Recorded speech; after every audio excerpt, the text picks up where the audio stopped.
Okay, Willie. As you know, I do my explanations in English. I'd rather do them in English. And I've already mostly explained the effect to you, but now you saw it done.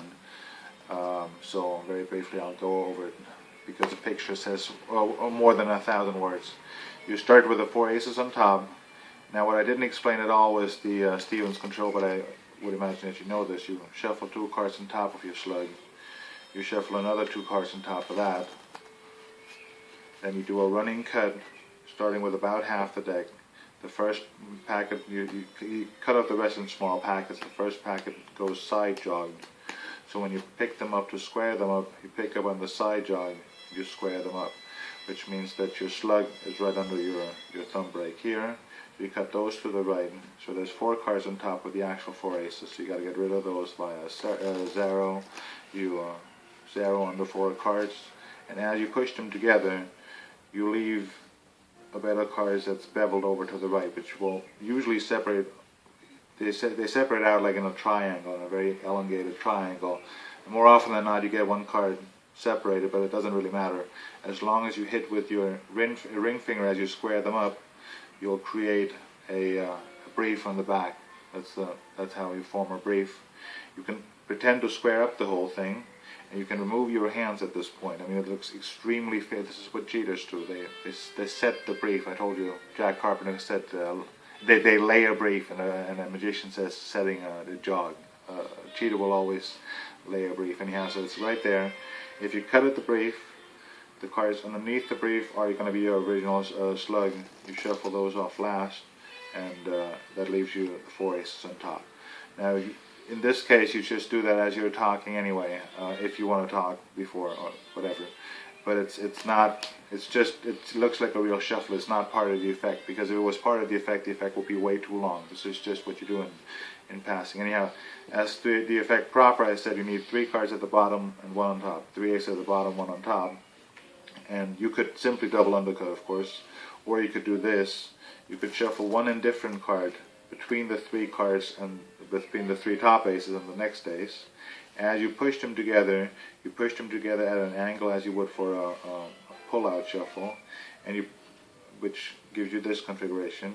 And you push down on the top angled card, on the top angled jog card, and you now have a brief below the top 3 cards which you need to show to the bottom. And rather than doing a double undercut, you actually do what seems to be a box, which is like cutting a quarter of the cards to the bottom, but you're really just cutting these 3 cards. If you do it at speed, it looks perfectly normal, particularly if you follow it immediately with a gambler's false cut, which you then finish off by doing a slip cut. And it doesn't seem to make sense that you could have a slip cut in there. It makes it look very, very fair. Darwin Ortiz says something like that. Anyhow, to get the first ace, now you have 1 ace on top and 3 aces at the bottom, which is how you need to start.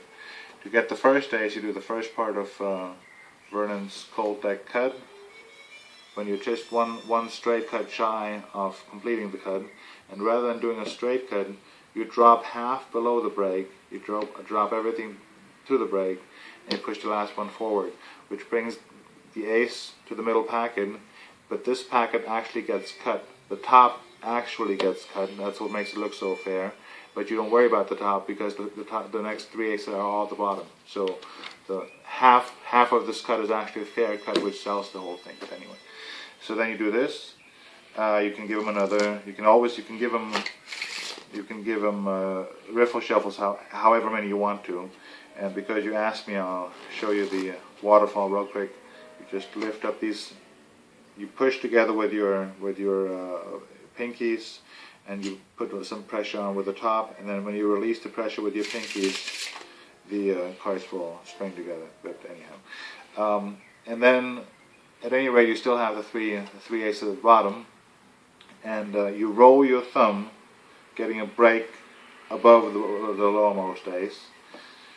You cut the cards like this, and when you come to about the center, you just let go with your thumb break, and this card will shoot out. And you set down the deck if you want to. You set it down, but you set it down side jog. This shoots out, and it'll always turn face up. And then as you push the cut packets together, they're still pretty much unsquared, you just pick up on that side jog and push them together, which means you can now shuffle again with the cards coming from the center. So they can clearly see that the bottom cards don't stay at the bottom and the top cards don't stay at the top. But in reality, that you will one cut short. So you still have one card at the bottom again, one ace. You cut a little bit more than half to the right. You leave a bed of cards. You shuffle one card, a few more cards from the right, and you shuffle the rest together, which creates a separation. Hope you can see that. So it isolates the bottom card.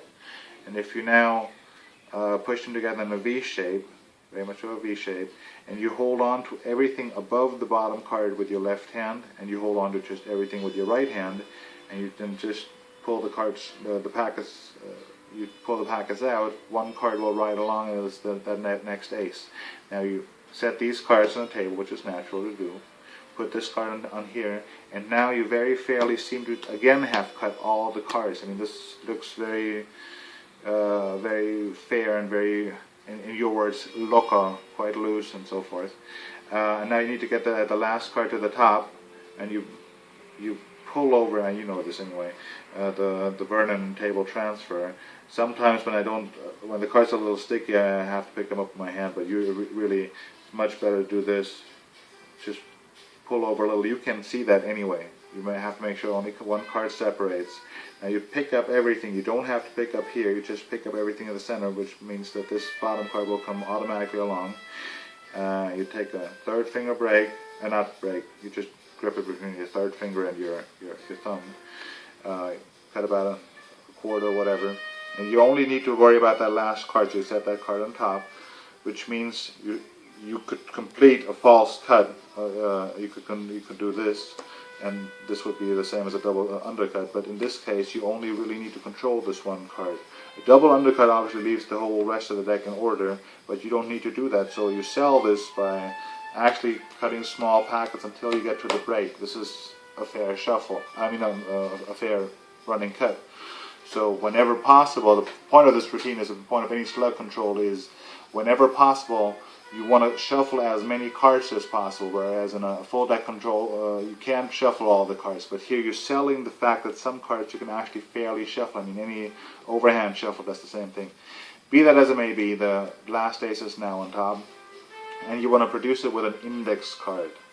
So what you could do is, I'm going to talk to you a bit about the index card later. I have a separate effect called the index card. But in this case, you just shuffle 4 cards on top. So your card is 4 cards down. You shuffle one more card on top and you glimpse it. And in this case, it was a king. So you say, all picture cards count 10, by the way. You establish it before, whatever. Or you can make it 13, whatever. But let's say a king counts as 10. You were looking for a 5, but you got a 10 instead. If the king had been a 5, you could produce it like this, like that Garcia production. And then it would be 5 cards down. 1, 2, 3, 4, 5.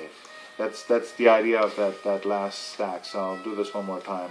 Let's say you always start off by shuffling 4 cards on top. Any 4 cards. You always continue by shuffling one more card on top, but this one you have to glimpse. Now in this case it's a 9, but I needed a 5. If it had been a 4, the next time I would need a 6 and so forth.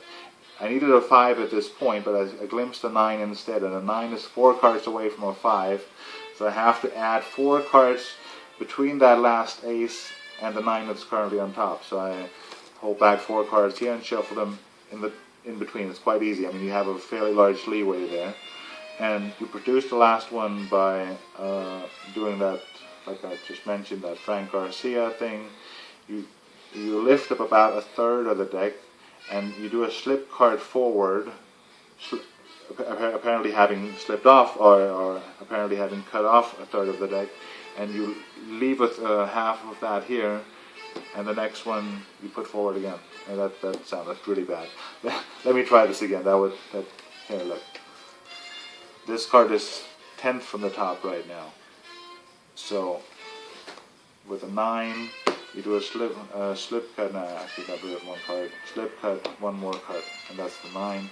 You take the packet closest to you, put it in the next packet, put that on the furthest packet, and you just count down 9 cards. 1, 2, 3, 4, 5, 6, 7, 8, 9. It could have been a mistake, but no. Anyhow, and that's kota. What I want to say about this, if you play with it, you'll notice that any slug control that you know of, you can put in there. You can, any false cut sequence you want, you can put in there. Any sort of shuffle you want, you can put in there. You can do this, the fairest shuffles, you can have shuffles where you spread out all the cards and they do that. You can do that whenever, wherever. There's so many real cuts and real shuffles that you can combine there.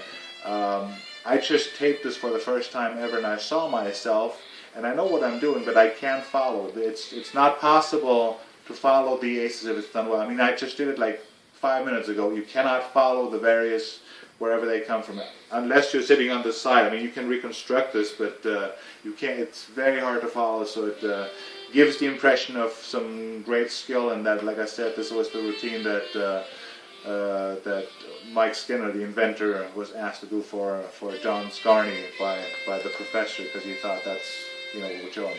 I hope you have fun with it, and there's a couple more that I want to share with you.